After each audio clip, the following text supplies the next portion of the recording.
Shanik and a whack of Hannah.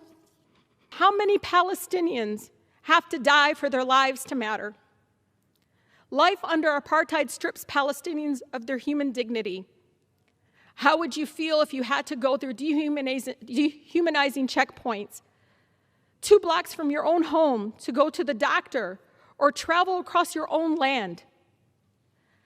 How would you feel if you had to do it while pregnant in the scorching heat as soldiers with guns controlled your freedom?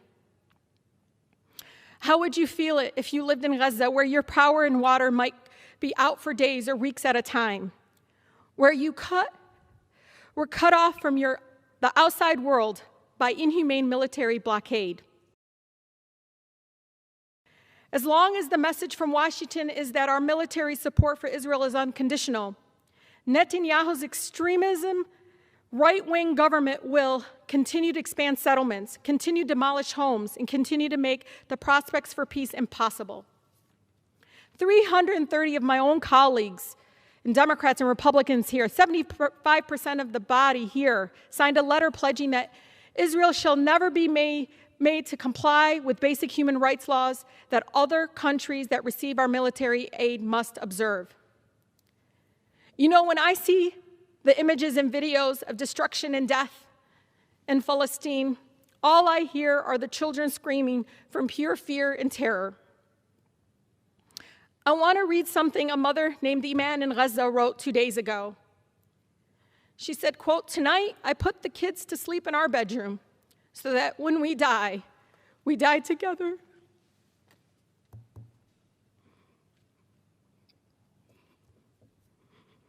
And no one would live to mourn the loss of another one.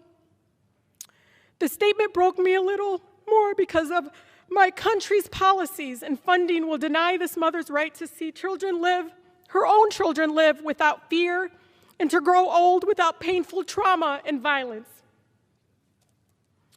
We must condition aid to Israel on compliance with international human rights and end the apartheid. We must, with no hesitation, demand that our country recognize the unconditional support of Israel has enabled the erasure of Palestinian life and the denial of the rights of millions of refugees, and emboldens the apartheid policies that Human Rights Watch has detailed thoroughly in their recent report. I stand before you not only as a Congresswoman for the beautiful 13 districts strong, but also as a proud daughter of Palestinian immigrants and the granddaughter of a loving Palestinian grandmother living in the occupied Palestine. You take that and you combine it with the fact that I was raised in one of the most beautiful, blackest cities in America, a city where movements for civil rights and social justice are birthed, the city of Detroit. So I can't stand here. I can't stand silent when injustice exists, where the truth is obscured. The freedom of Palestinians is connected to the fight against oppression all over the world.